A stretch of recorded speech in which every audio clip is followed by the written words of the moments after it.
Hidden deep within the overgrown woods of Blackthorn County, the derelict Hollow Pines Asylum, once a sprawling facility for the mentally ill, it was abruptly closed in 1957 after a fire consumed part of the West Wing. The remaining staff and patients disappeared without a trace. Over the years, rumors of experiments, ghostly sightings, and inexplicable disappearances have shrouded the asylum in mystery and fear. No one dares to go near it anymore except those foolish enough to think they can outwit the horrors waiting within. Mike, Sarah, Jake, and Emily had been friends since high school. Now in their mid-20s, they were desperate for one last adventure before life and responsibilities pulled them in different directions. Hollow Pines Asylum, with its terrifying legends, seemed like the perfect challenge. The bet was simple: spend a night inside the asylum and walk out in the morning with $1,000 from the others.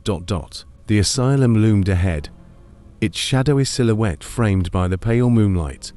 Vines snaked up its crumbling walls, and broken windows gave the building a sinister, skeletal appearance. Mike pushed the rusty gate open, its screech echoing into the night. Sarah shivered, pulling her jacket tighter. As they explored deeper into the asylum, a sense of unease settled over the group. Footsteps echoed down empty hallways, though none of them were moving. Whispered voices seemed to come from the walls themselves. Around midnight, the temperature plummeted.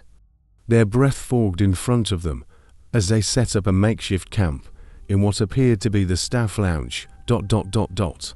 Emily was the first to notice the faint scratching sounds coming from the walls. Panic set in as the group tried to find a way out of the asylum, but every hallway seemed to lead them back to the same spot. Doors that were once open were now locked. By 3 a.m., Mike, Sarah, and Jake were exhausted, their sanity hanging by a thread. They stumbled into what appeared to be an operating room, its walls lined with rusted tools and bloodstains. They ended up in the asylum's basement, where the air was suffocatingly thick. Strange symbols covered the walls, glowing faintly. Jake and Sarah managed to escape the asylum as dawn broke, stumbling into the arms of a search party. Despite their testimony, no one believed them. When authorities returned to the asylum, they found no sign of Mike, Emily, or anything supernatural, only the echoing whispers of a place that should have remained forgotten.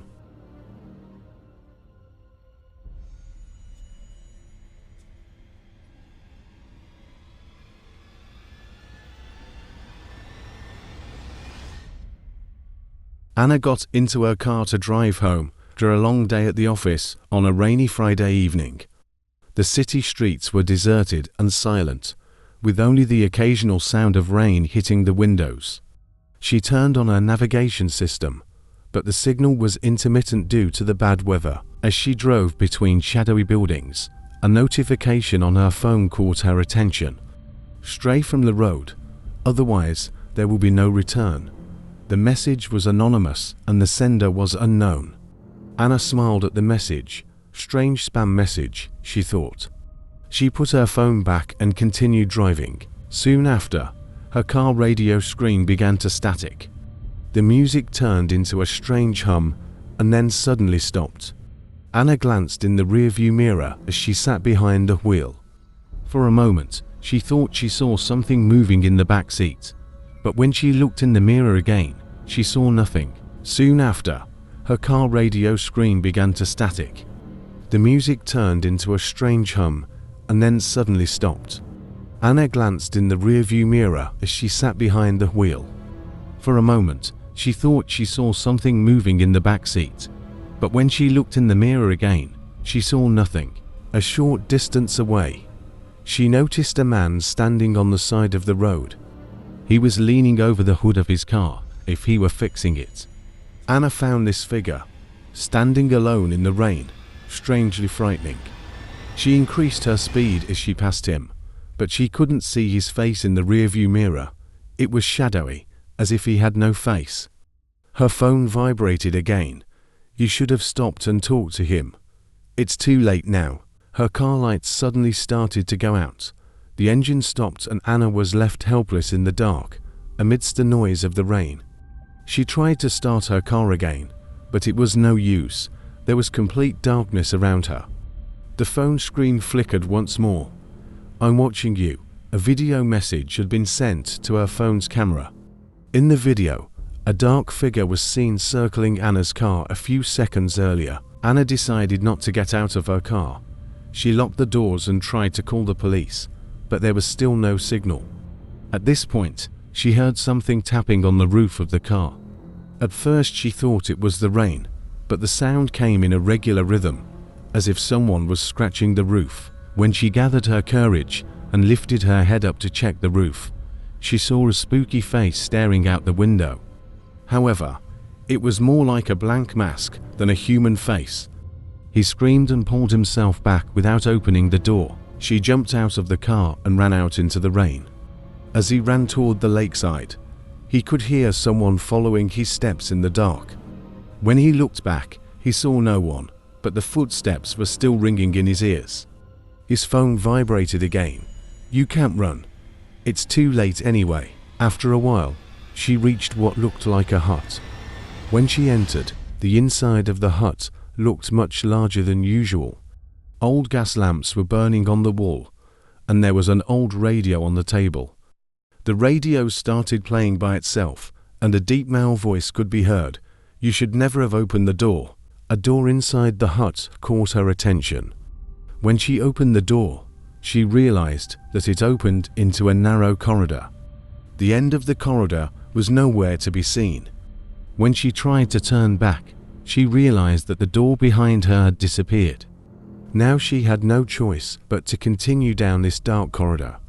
Every step echoed, and a thin whisper from far away was piercing Anna's mind. She reached a room at the end of the corridor.